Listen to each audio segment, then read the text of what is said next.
Hola, muy buenas. Soy José Salomón Perdomo, director de la Escuela Superior de Estadística, Econometría y Actuaría. Y en esta ocasión me voy a referir a un plan de gobierno para todos los partidos políticos. Y entonces, en ese sentido, me voy a referir básicamente a, a este libro, que se llama Apertura Comercial, Modernización Económica y Desarrollo. Este libro es fundamental para abordar el plan de gobierno, porque estos libros, como ya les había dicho, este libro en particular, Apertura Comercial, Modernización Económica y Desarrollo, presenta un enfoque axiomático de la teoría de Raúl Prebisch. Y el concepto de modernización económica va en ese sentido. Y que es muy diferente a la modernización de la literatura que decíamos, donde Rubén Darío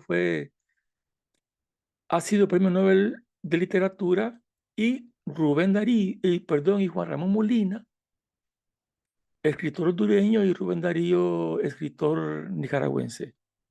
Trataron el asunto de la modernización, pero en la literatura. Hay otros conceptos, como por ejemplo modernización agrícola, modernización no sé qué va, pero aquí va en otro sentido. Cuando aquí hablemos de modernización agrícola, vamos a referir en un sentido muy diferente al concepto de modernización agrícola que se manejó ahí en la década de los 90 con el programa de ajuste estructural. Aquí vamos a decir que modernización económica es un proceso de sustitución de importaciones sectoriales. O sea, va a haber modernización agrícola en el sentido de que el sector agrícola va a ser capaz de sustituir algunas importaciones, ¿verdad? Por ejemplo, sustituir importaciones de frijoles, sustituir importaciones de maíz, sustituir importaciones de granos, sustituir importaciones de madera. O sea, aquí entonces nos referimos a un esquema de sustitución de importaciones en el enfoque sectorial. Ahora, aquí también abordamos el concepto de la modernización educativa de la que ya habíamos hablado. Una modernización educativa fundamentada en un programa de reforma de la enseñanza de la matemática, que sabemos que por, por los datos que se dan a nivel de Latinoamérica, que la matemática no le gusta a la mayoría de la gente, y decíamos que eso es un síntoma bastante interesante, porque ese síntoma eh, de esta reforma educativa, el síntoma nos dice que el modelo de enseñanza de la matemática ha fracasado y que por lo tanto se tiene que modificar al mismo tiempo que se tiene que modernizar el sistema financiero, ¿verdad? Pero el sistema financiero va ligado a una reforma en la enseñanza de la matemática, y las finanzas sabemos que requiere también de números, está ligada muy a la matemática. Entonces, si se moderniza, si se ajusta, digamos, el proceso de enseñanza de la matemática, entonces también simultáneamente tiene que ir entonces la parte financiera. Y cuando hay modernización en ese sentido que les estoy hablando, se llega al desarrollo económico. Bien, este libro presenta entonces ese enfoque eh, axiomático de Previs. Así, por ejemplo, si queremos saber de Previs, aquí está este artículo que fue publicado por Diario Tiempo, ¿verdad? Y murió él, que descanse en paz, falleció en 1986. Pero sin embargo, él nos dejó unos temas muy fundamentales para el desarrollo de América Latina, ¿verdad? Y entonces, Previs habla de un sistema centro-periferia, que es bien interesante abordarlo, ¿verdad? Pero lo más importante es que la axiomatización en el sentido de Previs es que se tiene que modernizar el Estado. Bien, eh, ¿en qué sentido se va a modernizar el Estado? Bueno, el Estado va a tratar de negociar mejores tratados de libre comercio, porque el tratado que se firmó allá por los 90, ese nos ha perjudicado mucho, ha elevado el nivel de deuda externa, porque Honduras no ha podido competir con los productos que son subsidiados en Estados Unidos, ¿verdad? El maíz, los frijoles allá los subsidian, entonces aquí ellos subsidian la producción allá y entonces aquí no, aquí está prohibido, ¿verdad? Entonces está también la Comisión Agropecuaria, como les decía, en ese sentido, y la apertura comercial y o mercados libres, ¿verdad? Y aquí está también el concepto de buenas financiera. Fíjese que este artículo fue publicado ya por 1986, por ahí.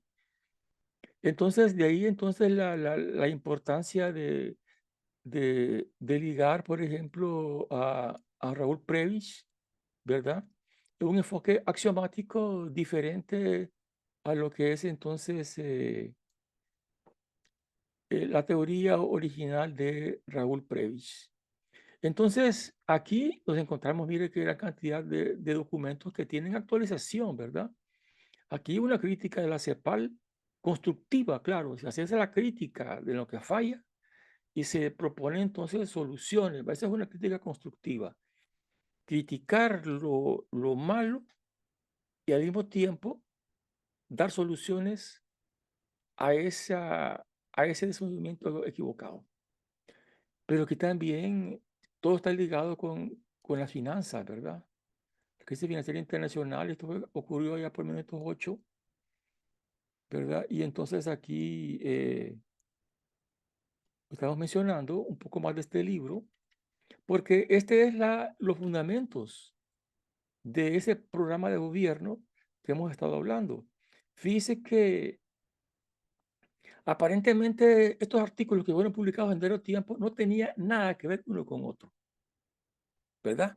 Pero eh, eso no era lo que pretendíamos. Pretendíamos, como me dijo un profesor de economía, que los modelos de matemáticos macroeconómicos y de programación lineal que se manejaron ahí, que lo presenté en el INCAE Costa Rica y que fue exitoso, ¿verdad? Ese documento, ¿verdad? Bueno, fue exitoso, les decía, ¿verdad? Pero que es parte de este pensamiento. Y el amigo este, apellido Funes, economista, me dijo lo siguiente: ahora me dice, tenés que hacer hablar esas relaciones econométricas actuariales que tenés ahí. Y lo entendí, que había que utilizar un lenguaje accesible, menos complicado, porque aún así esta temática pues es técnica, pero sin embargo eh, presenta esa práctica, ¿verdad? Relacionada con el mundo real, y esto es precisamente, aquí hablamos de la forma educativa, el modelo económico y el comportamiento del Estado, pero fíjense que es bien interesante que también aquí tratamos ese esquema de la moderación financiera. O sea, no es que se me ha ocurrido participar en esa licitación de, que patrocinó la Comisión Nacional de Banca y Seguros a través de la tribuna, ¿verdad? Sino que es una semana de educación financiera. Bien, entonces me interesé y participé en él. No sé quién ganó, pero quien haya ganado, pues no importa, porque el documento aquí está. Y si he ganado, entonces el documento pasa a ser propiedad de la Comisión Nacional de Banca y Seguros. Y si no, pues entonces el documento es propiedad del ICES, ESEA y CIBES, ¿verdad? Entonces no nos importa en absoluto el ganador, pero sí les dije yo a los otros dos, a las dos empresas que participaron, que debíamos de hacer una alianza para que entre los tres presentáramos un documento mucho más consolidado, pero tal vez no les gustó a ellos a saber qué. Pero aquí está el trabajo, pues, ¿verdad? Y ya así en electrónico se lo volví a enviar a, a los doctores de ahí, de la Comisión Nacional de Banca y Seguros, el doctor Josiel, que es un doctor en economía, maestría en econometría y doctorado en economía, y el doctor Freddy Vicens, que es un doctor en matemática, pero que ha hecho muchos trabajos muy interesantes en la parte económica. Y los he revisado y de gran calidad. Bueno, entonces no importa si hayamos ganado o no esa licitación. Además, traté de presentar la oferta más barata, ¿verdad? Así que aquí, en este documento, ¿verdad? Aquí al final, costos de la propuesta, ¿verdad? En la propuesta van los libros que hemos mencionado, pero aquí está, mire, 40.000 empiras en 40 horas, incluyendo el documento, incluyendo los libros de este plan, ¿verdad? Y aquí entonces se puede ver, por ejemplo, el diseño, bueno, aquí la planeación educativa, el diseño, entonces aquí se pretende estas relaciones y aquí están los contenidos, el número de horas que se va a ver, ¿verdad? Eh, y entonces desarrollándolo entonces, al final con los bonos, otras obligaciones y todos los documentos que se venden ahí en el mercado financiero, ¿verdad? Entonces aquí está los contenidos de los libros, ¿verdad? Y este incluye 3 libros. Aquí está aquel libro, el de los lesionados y los muertos en los accidentes de tránsito. Bien, entonces, libro gratis, educación virtual. Entonces traté, ¿verdad?, de que la propuesta nuestra fuera la más económica y de gran calidad. Bueno, entonces aquí tenemos todo el enfoque. Como les decía, si me seleccionan entre los tres, entonces el documento pasa a ser propiedad del Comisión Nacional de Seguros, y si no, pues es nuestro. Y siempre hay ganancia para nosotros. Bien, entonces siempre hemos trabajado con el concepto de modernización agrícola, perdón, de modernización financiera, y aquí entonces en este documento, ¿verdad? Fíjense que sobre la crisis del Estado, acerca del Estado de sus recientes crisis, mire que hay todos estos documentos, miren, publicados en Diario Tiempo, ¿verdad? Los desastres naturales y el Estado, hacia una constitución inteligente, la modernización del Estado, la solución de las crisis del Estado, ¿verdad? Y que fue publicado es un documento de hace 15 años y que tiene vigencia, ¿va? Porque cuando el Tiempo fue cancelado, creo que fue ahí por el 2014, creo, por ahí podría ser, ¿verdad? Entonces hasta ahí dejamos nosotros de escribir para Tiempo. Pero aquí está, entonces aparentemente estos eran temas individuales, no tenían nada que ver uno con el otro, pero como Tiempo me votaba los artículos, ¿verdad? Me los presentaba en el periódico, me los presentaba a nivel virtual, pero 2 o 3 semanas después, ¿que hacían ellos? Me borraban los artículos y prácticamente me lo botaban. No les interesaba. Entonces dije, no, no, dije yo, eso no puede ser. Entonces comencé a guardarlos, seleccionarlos, y aquí está entonces este libro, que es fundamental para la elaboración de un plan de gobierno, ¿verdad? O sea, pues, cualquier partido político busca lo mejor para el país, ¿verdad? La extrema derecha busca un plan de gobierno, ¿verdad? De lo mejor para mejorar el bienestar social del país. Igual el Partido Liberal, igual Libre, y todos los partidos políticos que han actuado, todos buscan lo mejor para Honduras. pero en varios enfoques. Entonces, este concepto, ¿verdad?, es válido para todos los partidos políticos de Honduras. ¿Por qué? Porque uno de los grandes problemas que hay en Honduras es el alarmante crecimiento de la deuda externa.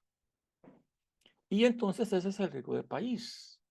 Y entonces aquí están los conceptos en el lenguaje que me dijo el amigo, hacía hablar este documento que está aquí, ¿verdad? Econometría financiera 4, que es este mismo, que aquí le puse modelos de econometría, macroeconomía con programación lineal y dualidad hacia el bienestar social, una propuesta económica de la pandemia, pospandemia, el teorema de Perdomo, que ese es el teorema de Perdomo que estamos aplicando. El teorema de Perdomo es precisamente este esquema de modernización económica y desarrollo, pero cuando hablamos de modernización económica ya les decimos en el sentido de Previch, ¿verdad? O sea, pues que aquí hay una teoría sólida que nos respalda. Lo único que nosotros hemos hecho de novedoso aquí con la teoría de Previch es que le hemos dado un enfoque axiomático, ¿verdad? ¿Qué significa eso, un enfoque axiomático? Bueno, que los axiomas, ¿verdad?, de la apertura comercial, modernización económica, esos axiomas son modernización sectorial de todos los sectores, por cada sector es un axioma, y la modernización, el Estado, y funciona en los tratados de libre comercio. Es más, esto funciona dentro del esquema neoliberal, pero un pensamiento neoliberal, pero adecuado, ajustado a las teorías de desarrollo económico de América Latina. Bien, entonces, una vez dicho eso, ¿verdad? Que esta es la base en un lenguaje, digamos, que pueda ser entendible, ¿verdad? Eh, para, como me dijo el economista que este documento que yo presenté en el INCAE, lo fui presentando en varias partes. En el 86 lo presenté en la Semana Científica de la Universidad, lo fui mejorando, lo fui corrigiendo. Ya en el 2010 lo presenté en la universidad, en la Facultad de Economía y en el Departamento de Matemáticas. Me dieron ahí un certificado de participación de estos trabajos, ¿verdad? Pero aquí hay un enfoque avanzado de la mini programación lineal, primal dual y la teoría de juegos. Todo esto se enmarca en la teoría de juegos. Fíjense qué importantes son los juegos, ¿verdad? Cuando yo les digo a ustedes que a nivel primario, el primer año debe de ser juegos, ¿verdad? Juegos de ajedrez, juegos de cartas.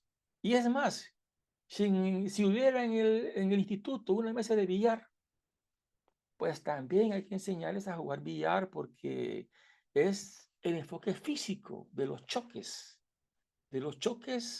de objetos.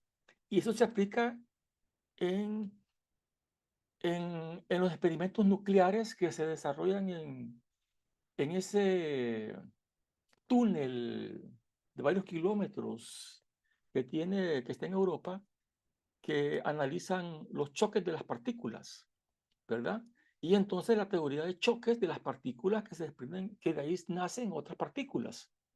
Entonces, los choques, el billar, la física, ahí teoría de la física, ahí va el juego, ¿verdad? Entonces, si les enseñamos a ellos a pensar mediante juegos, y ese concepto de los juegos no es novedoso, pues porque ya Japón ya lo viene aplicando, pues. Ellos enseñan estos conceptos en base a juegos. Entonces nosotros pues pues tenemos que escoger lo mejor de estos países. Y entonces los juegos. Entonces la teoría de Nach, Premio Nobel de Economía y Premio Nobel de Matemáticas. Fíjense ustedes que es el único economista que tiene los dos premios. Aunque no hay Premio Nobel de Matemática porque dicen que un matemático le robó la mujer a Nobel, Alfred Nobel, ¿verdad? Entonces, en resentimiento se aprobaron premios Nobel de todas las áreas de las ciencias, menos en matemática.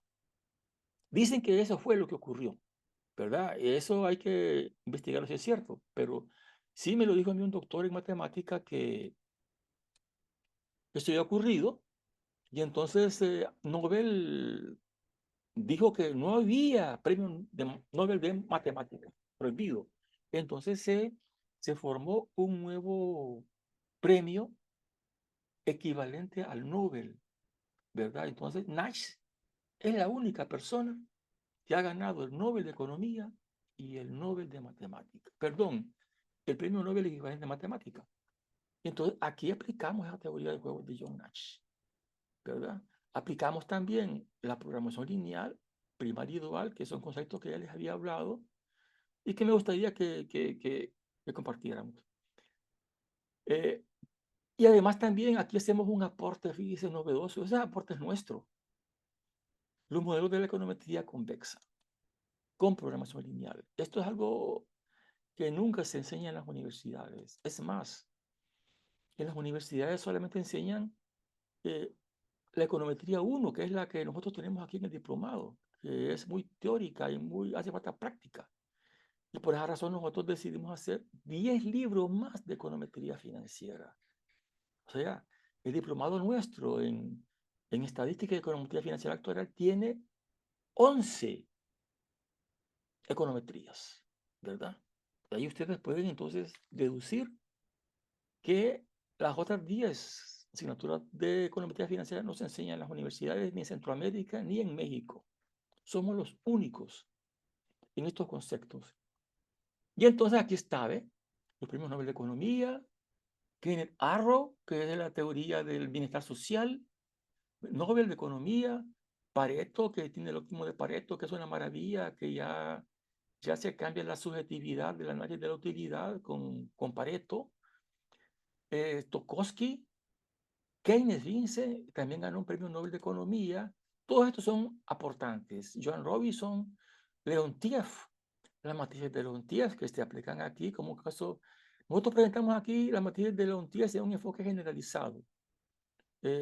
Aquí pues ampliamos los conceptos de Leontiev. Aquí también usamos los conceptos de Alfred Machar, de la teoría económica y John Nash. Ese es el más grande de todos. Aunque también tenemos aquí a Dancy, que fue el que inventó, fíjense, la programación lineal, ¿verdad? Hay unos anécdotas bien interesantes de Dancy, de este George Dancy. Aseguran que él era algo parecido así, como un empleado de una universidad que se encargaba de la limpieza y que una vez en una pizarra él encontró un problema, ¿verdad? Y lo resolvió. Y el profesor de la asignatura dijo, ¿pero quién lo hizo? Le dijo a todos los estudiantes, nadie sabía quién lo había hecho y no sabían que era el aseador de la universidad. Fíjense usted, algo así viene siendo la historia, algo parecido a eso. George Dancy, un genio. Y aquí está mi maestro, Pedro Uribe, ¿verdad? Fue mi profesor en la maestría en matemática aplicada a la economía, director de esa maestría que tenía 3 especialidades, economía matemática, econometría y la matemática aplicada a la economía en planificación. Bien, entonces aquí están los fundamentos, ¿verdad? Y entonces aquí tenemos el teorema de Pertomo, ¿verdad? En el que se utilizan lo que se llama matrices de concertación social. Es decir, los productores son jugadores, cada uno de estos son jugadores, ¿verdad? Entonces los jugadores, la economía puede verse como un conjunto de jugadores, cada sector, grupo de jugadores afines. Entonces si tenemos N sectores, vamos a tener N jugadores. Y entonces tenemos que estas matrices de concentración social, ¿verdad? Eh, es parte del teorema, existe. Entonces, en el programa este que les estoy proponiendo yo a ustedes de un plan de gobierno para los partidos políticos, tienen que acudir a los productores, tienen que dialogar con ellos. ¿Cuáles serían la mejor sistema de producción que permita precisamente este concepto, ¿verdad? De, el, de la modernización económica y desarrollo económico en el sentido del que les estoy hablando, ¿verdad? Y entonces aquí, ese sistema de monetización económica se refleja aquí donde cada jugador, cada conjunto de jugadores de estos, ¿verdad? Este es el juego que consiste en que cada uno de ellos va a tratar de sustituir importaciones, ¿verdad? Y si hay importadores que se ven afectados, entonces a estos importadores se les puede dar un subsidio motivante para que en vez de que ellos importen, produzcan. Porque ¿cuál es el problema de importar? Si usted compra productos importados, ¿qué ocurre? Favorece a la familia del país al que usted le compra. En cambio, si allá se produce frijoles, allá subsidian la producción, ¿verdad? Nos ponen aquí límites de que no podemos nosotros mejorar los tratados de libre comercio y nos meten en un esquema neoliberal netamente importador. Y eso es lo que tiene semidestruido el país. Y eso es importante que lo sepamos. Entonces, este sistema de conectado social, ¿verdad? Los políticos llegan a los sectores, logran un acuerdo entre ellos, ¿verdad? Y entonces esa es la primera parte del teorema, que existe el juego, número uno. Número dos, en esa matriz de concentración social, ese juego, se forma lo que se llama una región de factibilidad. Y entonces, aquí, en este programa, ¿verdad? La matriz de concentración social, y entonces aquí se da estas religiones, pero aquí también es importante saber lo que es una restricción. Decíamos que los dólares son finitos, no son infinitos, y porque son finitos, hay restricciones. ¿Qué dice una restricción? Que limita los dólares.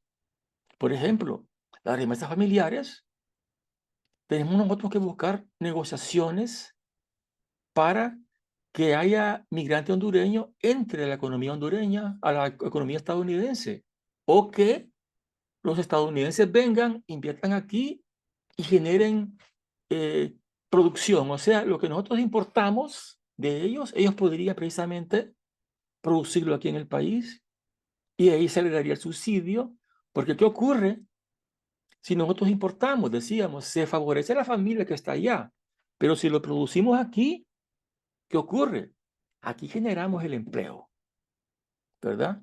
Además también el sector comercio y servicios, ¿verdad? Eso es lo más importante.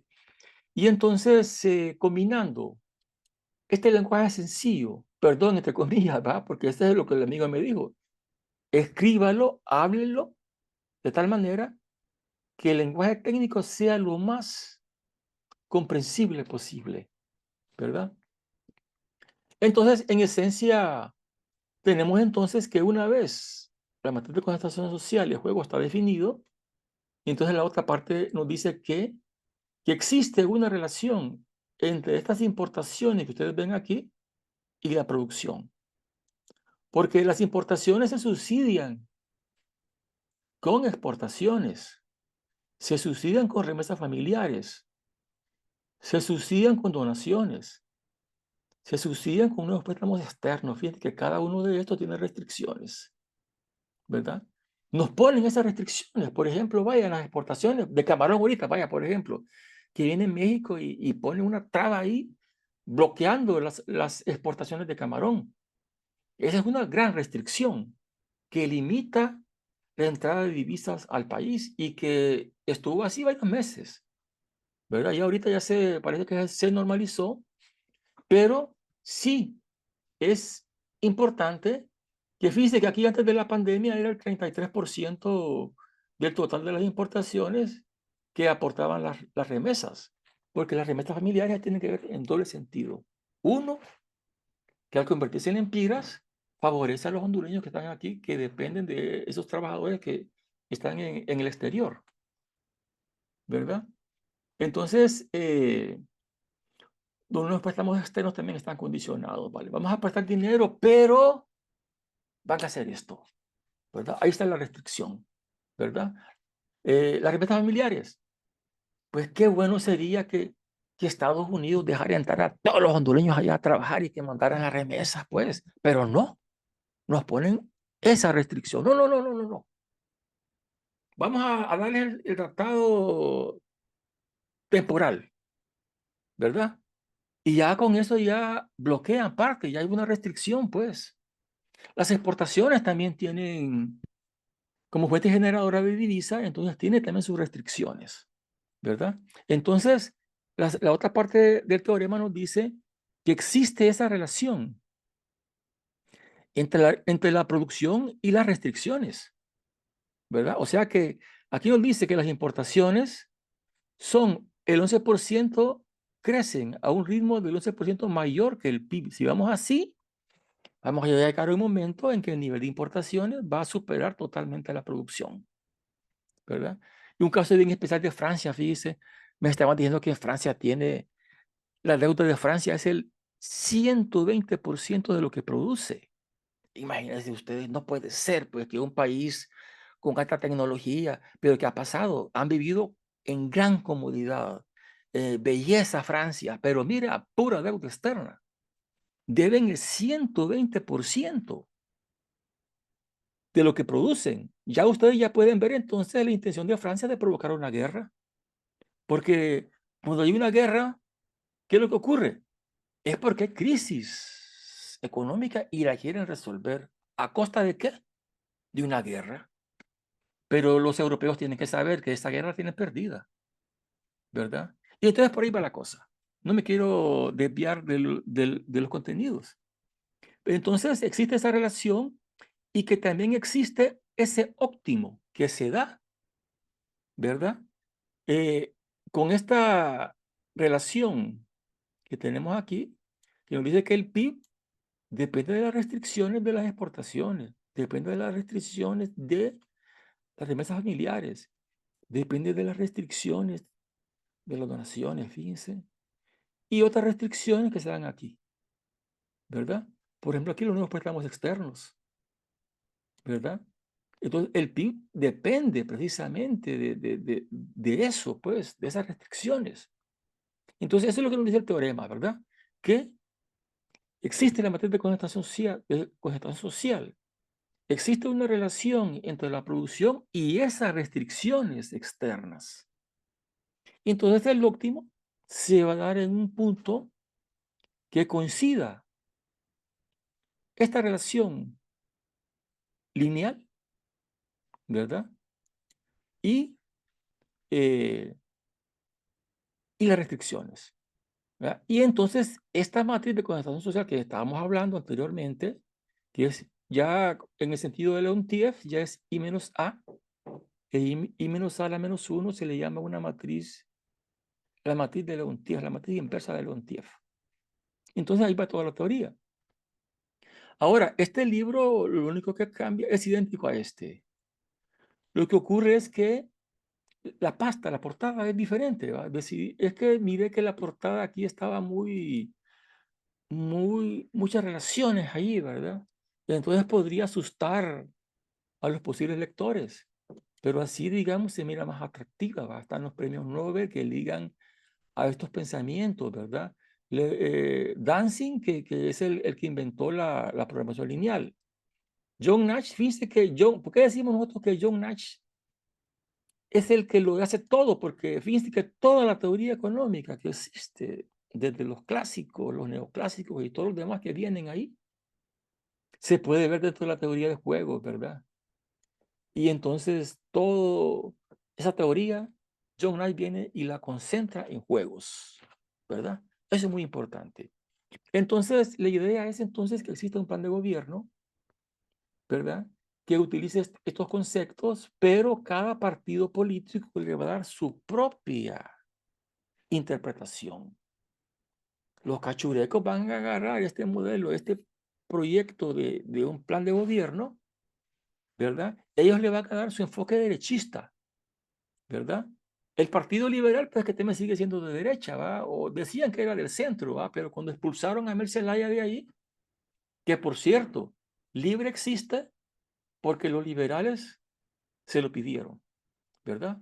Cuando Micheletti usurpó el poder a través de un golpe de Estado, ¿qué fue las palabras que dijo Micheletti cuando expulsaron a Mel Zelaya del Partido Liberal? Que forma su partido, ¿verdad? Y ahí entonces vinieron otros latinoamericanos que le aconsejaron a Mel que hiciera su partido político.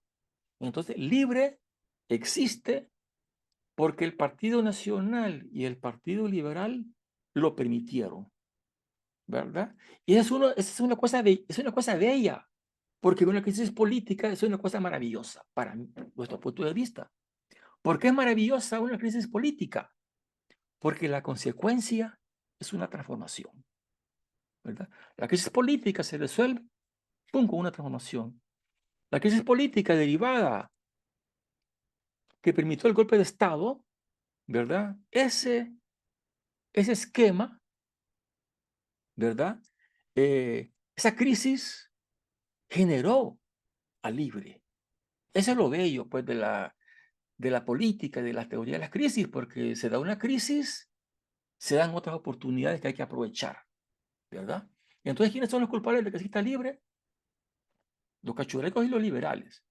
Y también otros partidos que participaron en esa conspiración, ¿verdad? Pero ahora, pues, ya no puede haber insultos entre ellos mismos. Que el Partido Nacional venga, agarre este pensamiento que nosotros presentamos aquí, ¿verdad? Y que ellos vengan y le den su enfoque derechista a ello, porque es posible, ¿verdad? Hacerlo, ¿verdad? Y entonces viene el Partido Liberal, donde están expulsados otros líderes ahí que se fueron a meter ahí en el Partido Liberal porque creen que van a revivir a un muerto, ¿verdad? Ojalá, pues, que lo pudieran revivir, pero así en base a insultos y a calumnias y a sacarse los trapos al sol, perdón, sacarse los calzones al sol, ¿verdad? Entonces, no, no, no, no, es que no tiene que ser así. Cada partido político viene, presenta su plan de gobierno, y no tiene que ver, no, que me lo van a chepear, no, que este me lo va a copiar, no, no, no, de ninguna manera, ¿verdad? Esto es para todos los partidos políticos. Claro que ya lo he presentado a Libre, ¿verdad? Pero parece que no me paran bola y pues yo llego ahí, ahí llega a ser loco ahí, no a ver cómo, qué dirán de mí, pues a saber, va. Pero he hecho muchas cosas muy interesantes y tengo que andar pues suplicándoles a ellos, va, que hagamos esto, ¿verdad? Y ya he perdido mucho tiempo, ya han pasado ya 2 años y medio. Y entonces, ¿qué es lo que me toca hacer? Bueno, proponerlo a todos los partidos políticos. Ahí estamos entonces, ¿verdad? Bien. Aquí al fondo se encuentra un físico cuántico, un mexicano, que hizo un aporte en el que dice que encontró una forma de viajar en una nave pueda superar la velocidad de la luz. Este es lo fantástico de este mexicano, que se le ocurrió esa idea, fíjense, de una nave que con un impulso, en una nave dentro de una esfera que le permitiría entonces superar la velocidad de la luz. Esta es una belleza, pues, este señor mexicano que está aquí al fondo, en física cuántica, ¿verdad? Es un físico nuclear. Es una belleza, definitivamente. ¿Por qué? Porque viola los principios de Einstein. O sea, los einsteinianos deben de tirar el grito al cielo, ¿verdad? Uy, uy, uy, uy, uy, no puede ser que haya velocidades superiores a la velocidad de la luz, ¿verdad? Pero este mexicano lo logró y ha logrado fama por ese aporte que él ha desarrollado. Bien, entonces, finalizando, ¿verdad? Tiene que ver una apertura comercial, tiene que ver una modernización económica y en consecuencia, ¿ver? De los axiomas de Prebisch y de otros teóricos de la economía dependiente, como Celso Furtado, que es brasileño, y existe otro brasileño por ahí. Hicieron muchos aportes, pero este es un enfoque neoliberal, pues. Es decir, dentro del neoliberalismo va este ajuste.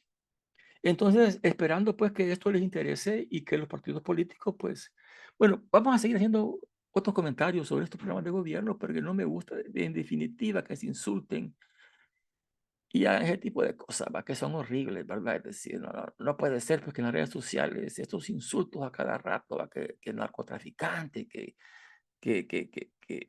homosexual, etcétera, pues tantas tonteras que ahí se manejan. Entonces, discutamos un plan de gobierno y que las votaciones sean en función de ese plan de gobierno, ¿verdad? Así, por ejemplo, dentro del LIBRE está Racel Tomé, creo yo, y Rice Moncada. Entre ellos dos van a competir en unas elecciones internas. Bueno, ellos tienen que llevar un plan de gobierno. Y dentro del LIBRE, ¿verdad? Debe de ganar el que presente un mejor plan de gobierno, ¿verdad? Los liberales, pues, también van a estar ahí a la vigíona, pues, pero aquí está, es decir, aquí está una fuente inicial de cómo elaborar un plan de gobierno. Claro que un plan de gobierno, pues aquí tiene que ser un documento de unas más de 1000 páginas, ¿va? No que van a venir ahí con una hojita como esta, ¿no? Miren, aquí está mi plan de gobierno. No, hombre, eso no es así, ¿verdad? Tiene que haber un enfoque científico, ¿verdad? Apoyado, respaldado, y cómo se va a hacer, quiénes van a administrar, quiénes van a lograr que se cumpla este esquema, ¿verdad? Dentro de la econometría financiera actuarial, ¿verdad? Pero como les digo, si aquí está muy, porque para poder entender este libro, tienen que llevar todos los libros anteriores que hemos presentado, ¿verdad? Y entonces ese es entonces el esquema, ¿verdad? Y aquí también se utiliza la inteligencia artificial, ¿va? Ustedes pueden ver, por ejemplo, que la inteligencia artificial ya existen modelos de predicción, fíjense, que hace gráficos y pronostica. Es una belleza, pero ¿qué ocurre con la inteligencia artificial? Que hay que saber de dónde vienen las cosas, ¿va? No es que ustedes van a explicar esquemas de econometría y de actuaría computarizados a través de la inteligencia artificial, pero la persona tiene que entender qué es lo que hace la inteligencia artificial. Si no, pues no tiene sentido que exista la inteligencia artificial, ¿verdad? Entonces, todo esto enfocado dentro de lo que es la inteligencia artificial. Bien, esperando pues que no verlo yo entretenido demasiado, les agradezco mucho su fineza. Y entonces, en este sentido, voy a tratar de cancelar entonces ya la presentación esta, ¿verdad? Se los agradezco mucho su fineza.